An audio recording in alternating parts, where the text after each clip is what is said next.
Olá, pessoal! Espero que vocês estejam bem.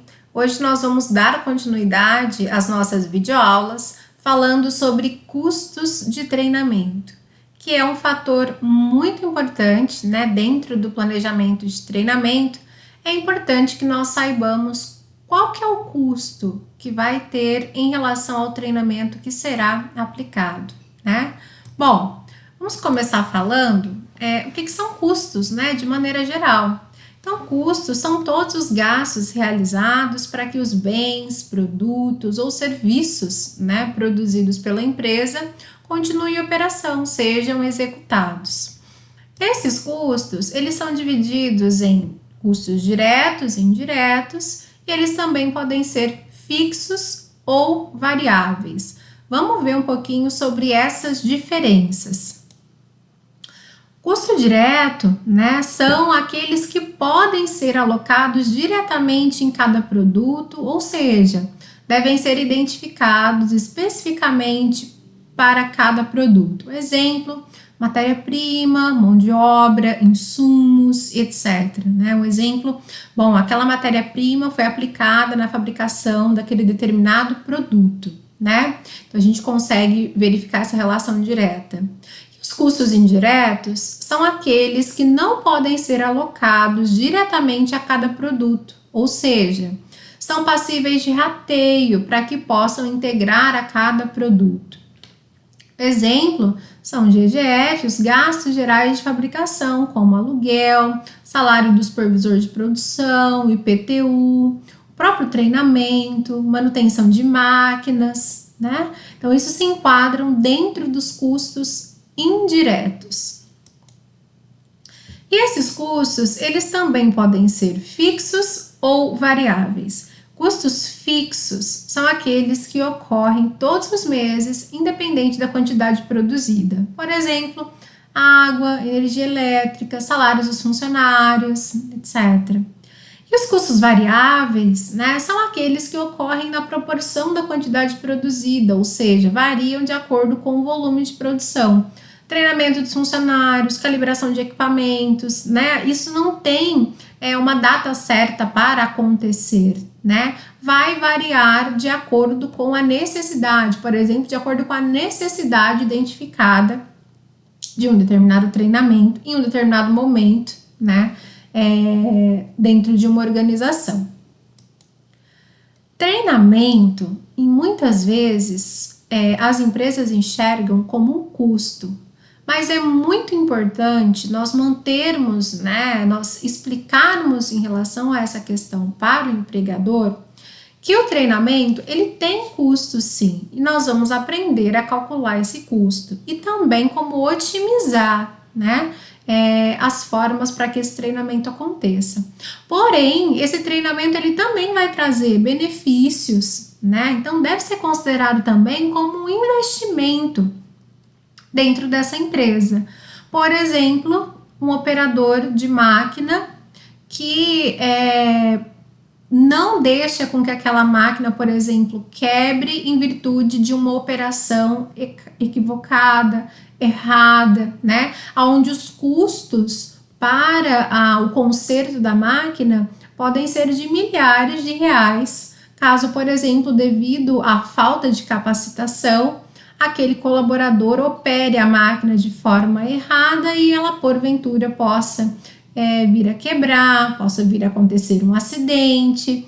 Então, neste caso, o treinamento ele tem um custo, né? A formação ela tem um custo, como a gente vai ver, mas ela também traz benefícios e deve ser encarada, portanto, como um investimento também, né? Dentro de uma organização. Isso é muito importante nós estarmos observando. Quando nós falamos em relação a essa questão, nós temos também o ROI, né, que é o Return of Investment, ou retorno de investimento, né, que é uma coisa importante também que deve ser observada. Quando nós falamos sobre o retorno de investimento, obviamente que quando uma empresa faz investimento, ela quer um retorno, né? Isso é fato. Então é importante nós estarmos observando também essa questão, a forma de nós calcularmos, né? Se aquele investimento ele é ou não viável, a depender das características que eu tenho e do momento também, né? Onde eu vou fazer esse investimento. Tem alguns fatores que devem ser levados em consideração para que eu consiga então calcular, né? Qual será o retorno que esse investimento vai trazer para a minha empresa? Né? É possível nós calcularmos essa questão. E é importante, então, a gente mostrar para o empregador essa visão em relação à questão do treinamento como um investimento. E tem alguns fatores que devem ser levados em consideração quando nós falamos do custo de treinamento, né? Então, quais são os fatores que nós devemos levar em consideração? A mão de obra, né? Então, o valor da hora trabalhada dos instrutores, sejam eles internos ou externos, o valor da hora trabalhada vezes o número de horas que esse treinamento vai acontecer. Lembrando que nós já vimos, né, nas aulas anteriores, nós fizemos um levantamento das normas regulamentadoras que exigem treinamentos específicos e qual é a carga horária mínima exigida em cada treinamento. Então, eu preciso considerar isso, né? O valor da hora do instrutor, seja ele interno ou externo, e o número de horas que esse treinamento deve ter. O valor da hora trabalhada também do treinando, né? Também é importante, então, considerar o valor da hora trabalhada vezes o número de horas, né, paradas que esse treinando vai ter para realizar o treinamento. E também, se o treinamento for num local diferente de onde ele trabalha, né? Por exemplo, num local contratado pela empresa, a questão do deslocamento desse treinando também. Um outro fator, né, falando especificamente sobre o deslocamento, é que nós devemos levar em consideração qual que é o valor deste deslocamento, né, incluindo os meios necessários como ônibus, van, táxi, vai ser de avião que ele vai fazer o deslocamento, como é que ele vai ser, né, para ir e para voltar. E aí a gente precisa levar em conta, né, o número de deslocamentos que vão ser necessários e também quantas pessoas serão necessárias que sejam deslocadas. Um outro fator importante é em relação à questão da hospedagem, né? Em muitas situações, o treinamento pode ocorrer em uma cidade, por exemplo, diferente do local onde o funcionário reside, trabalha. E aí, nesse caso, né, por exemplo, treinamento entre unidades que são em cidades diferentes, nesse caso é preciso considerar o valor da diária do hotel ou outro meio de hospedagem do instrutor, por exemplo, valor da diária do hotel é outro meio de hospedagem versus, né, o número de diárias necessárias para atender o período de treinamento. Lembrando que isso também pode ser levado em consideração para o treinando, né, que vai realizar o treinamento. Levando em consideração, então, né, o número de participantes, as possibilidades de arranjos, né, é possível a questão do quarto duplo, quarto individual, né, aí é uma questão de política da empresa e como ela vai adotar. Salientando também que em alguns casos, né, para garantir que o treinando ou que o instrutor chegue no treinamento no horário acordado, que ele esteja bem para participar do treinamento, que também é uma questão importante, esse deslocamento ele pode acontecer então no dia anterior para a ida e na volta no dia posterior, né? Então também preciso levar isso em consideração. Refeições, que também é uma outra questão importante, vai haver refeições, né? Quantas refeições serão necessárias? Então, café da manhã, almoço, jantar, né? Levar em consideração essas refeições vezes o período de dias, né, do treinamento. Quantos almoços, quantos jantares, quantos cafés da manhã serão necessários. E para a gente poder calcular isso, o número de participantes, né, versus o número de dias de treinamento e quantas refeições serão necessárias. Salientando, né, que em alguns casos pode ser necessário fornecimento de refeições no dia anterior, como nós falamos, e também no dia posterior ao término do treinamento, dependendo aí do deslocamento que for adotado pelo treinando e pelo instrutor. Eu também preciso considerar esse custo. Outro fator importante são os coffees, né? O coffee break, que também é uma questão de necessidade mesmo, né? Da gente dar uma pausa, tomar uma água, um café, né?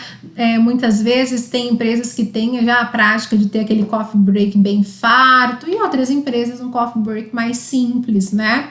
Mas geralmente quando o treinamento vai aí o dia todo, né, 8 horas, pelo menos 2 coffees, né, por dia versus o valor previsto, né, desse coffee, ou para compra de itens, ou para solicitação via padaria, restaurante, buffet, né? Muitas empresas já têm parceiros, né, por exemplo, que estão dentro das empresas e fornecem as refeições para os funcionários. Geralmente, quando tem treinamento, a gente já solicita deles, né, para que eles possam então servir os coffee breaks durante o treinamento. Um outro fator que eu também devo levar em consideração no cálculo são os materiais didáticos. Apostila, vai ser distribuído algum livro, impressão de formulários, como vocês já viram, avaliação de reação, lista de presença, tem os certificados, lápis, caneta, vai ser necessário régua, né, para esse preenchimento. Então eu tenho que levar isso em consideração. Imagina você chegar no treinamento, fornecer a avaliação de reação, por exemplo, para os seus treinandos e não ter caneta para eles poderem preencher, né? Então isso é importante. Temos que pensar em todos os detalhes. Importante nós estarmos observando isso. Além disso, os recursos, né? Vai ser necessário compra, a empresa já possui, vai precisar de locação, de computador, data show, lousa, equipamento de som, né? Que também é muito importante, conexão com a internet. Em relação à questão do mobiliário, né, mesas, cadeiras, carteiras, né, vai ser necessário armário para guarda de algum equipamento que vai ser usado no próprio treinamento, né. Então é importante nós observarmos aí essas peculiaridades que não podem ser esquecidas, né, tem que ser levadas em consideração no conteúdo de um treinamento. Ok, pessoal? Muito importante nós observarmos isso. Além disso, o local para o treinamento, né? O treinamento vai ser realizado na própria empresa ou não, né? De repente, essa empresa não tem um local que ela consiga fazer o treinamento, por exemplo, de espaço confinado, ou a pista de combate a incêndio, né? Então, vai ser locado, né? Locação do espaço para o treinamento, a sala de aula, nós vamos precisar alocar, porque a gente não vai conseguir fazer aqui na empresa, vamos locar, né? Vamos fazer locação de um lugar. Então, eu preciso levar esse custo também em consideração. E também, quando os treinamentos exigem uma parte prática, como nós vimos, né, no levantamento que nós fizemos dos treinamentos das normas regulamentadoras, muitos treinamentos exigem a parte prática e para que essa prática aconteça, eu preciso do equipamento, seja ele a empilhadeira, a ponte rolante, seja ele a máquina, né? Seja espaço confinado, então eu vou exigir equipamentos como tripés, medidores, cinto de segurança. A mesma coisa para trabalho em altura, né? Se for treinar uma brigada de incêndio, por exemplo, vai precisar dos extintores, enfim. Então, a empresa possui esses equipamentos, ela vai comprar, vai locar, né? O local onde ela vai realizar o treinamento, se é um centro de treinamento, já fornece esses equipamentos, né, para a parte prática. Então, a gente precisa levar em consideração essas questões, né? O custo-benefício. Importante, então, nós estarmos observando essa questão, que é extremamente importante. E para a nossa prática, né, para a gente colocar isso que a gente está vendo agora, estudando em prática, tem uma atividade que o primeiro passo é vocês assistirem essa aula, né, na íntegra sobre custos de treinamento. A segunda, realizar a atividade que eu vou mandar para vocês por e-mail, é um case, onde vocês vão fazer o cálculo o custo, né, de um treinamento, quanto custa um determinado treinamento. Nesse caso, nós vamos fazer a projeção de custos para um treinamento de espaço confinado de uma empresa química. Então, esse case eu vou mandar para vocês por e-mail, basta vocês acessarem e responderem as questões, elaborarem, né, todo o raciocínio para chegarem ao cálculo de quanto custa esse treinamento proposto. E o passo 3, interagir lá no grupo do WhatsApp com suas dúvidas e colocações sobre o exercício, né? A que valor vocês chegaram? Quais são as dúvidas, né, que porventura vocês tenham, vão ter na hora da resolução do exercício, ok? Pessoal, muito obrigada. Por hoje é só.